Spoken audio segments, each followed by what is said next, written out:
Tadi dapat kasus nyata, seorang anak muda usia 24 tahun, kena kanker testis dan sudah dioperasi. Pertanyaan saya langsung fokus, tolong telepon kamu jangan di loudspeaker. Ini antara aku dengan kamu. Karena apa? Ada privasi kamu yang harus aku jaga. Hanya aku, kamu, sama Allah yang tahu. Tolong kamu menjauh dari bapak ibu. Kamu testisnya yang kena sebelah kanan apa kiri? Kiri, Tat. Satu, ketemu. Kamu sering marah sama bapak ibu ya? Iya, Tat. Dua. Ketiga, kamu permisi. Kamu sering lihat film porno ya? Iya, Tat. Udah ketemu. Dikasih penyakit sesuai dengan organ dan setan masuk ketika dia menyelisih syariat dalam Al-Quran. Wa may ya'shu an dzikrur rahmani nuqayyid lahu syaitanan fa huwa lahu qarin. Kalau ini berpaling dari Al-Quran, syariat dalam Al-Quran, berbuat dosa, berbuat maksiat, setan bakal nyerang dia. Kenapa? Pintu gerbang hati sudah kebuka. Hati kita, jantung kita seperti istana. Istana itu ada benteng, ada pintu gerbang, ada menara, ada pengawalnya. Kapan pintu gerbang kebuka? Ketika dia sudah berbuat maksiat dari dosa. Kedua, ketika perasaan dia sudah teracuni oleh amarah. Penyakitnya panas, kankernya panas sebelah kiri. Kamu sering bentak orang tua ya?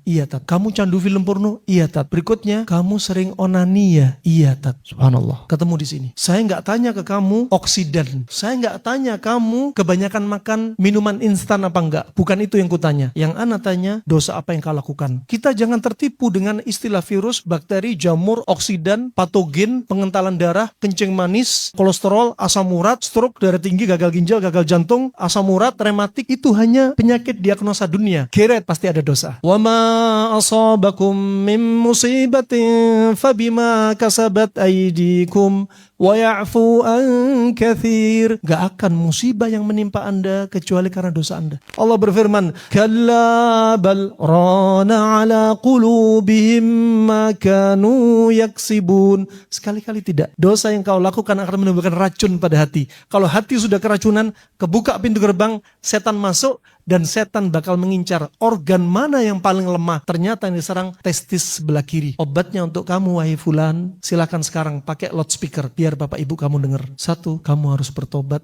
dari dosa kamu. Gak usah disebutkan dosa kamu apa ke bapak ibu. Iya, Tat, siap, Tat. Hentikan semuanya. Karena syaratnya tobat ada 4. Ikhlas, al-azm, bertekad tidak mengulangi lagi, an-nadam, menyesali perbuatan lalu, alla antakuna fi waqtil hajah. Tobat itu jangan ditunda. Sekarang kamu sudah sadar setelah nasihat, sekarang kamu gak boleh ngulangi lagi. Karena menunda tobat dari waktunya ketika sadar, butuh tobat di atas tobat. Takhirut taubah yahtaj ila taubah ba'daha. Nah, ini hati-hati. Subhanallah, akhirnya siap, Ustaz, saya bakal minta maaf. Minta maaf itu penting. Karena penyebabnya apa? Dia sering teriak sama bapak ibunya. Sampaikan kepada anak Anda yang sering kadang membangkang kepada orang tua. Dia sendiri bakal sakit. Doanya orang tua yang terdolimi oleh anak, gak ada hijab antara orang tua dengan Allah. Spontan. Berikutnya, maksiat yang dilakukan, yang disembunyi-sembunyi di kegelapan malam, yang tahu antara dia dan Allah saja, gak ada orang ketiga tahu. Kau harus tobat. Ini awal dia tobat, itu sudah obat. Anda jangan fokus, ini harus dioperasi, ini harus dikemo. Jangan. Perhatikan, para ulama di bangsa silam mengatakan, di antara mereka berwasiat bahwasanya apa? Idza zala sabab zalal musabbab. Kalau sebab hilang, akibat bakal hilang.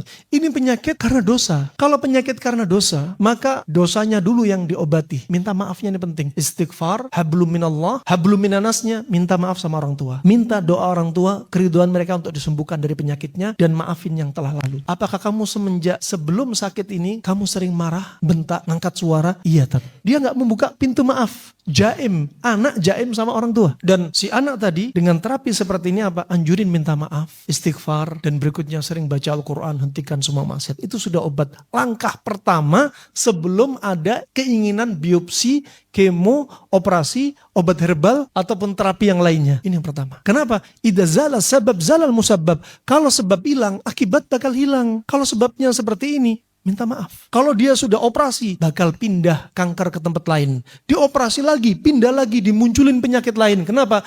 Innallaha la yughayyiru ma biqaumin hatta apa? Yughayyiru ma bi anfusihim. Allah gak akan merubah kondisi suatu kaum. Ini kaum yang kena, katakan, kasus kanker testis sebelah kiri. Gak akan dirubah kondisinya sampai apa? Dia merubah diri dia yang sebelumnya terjatuh dalam kesalahan.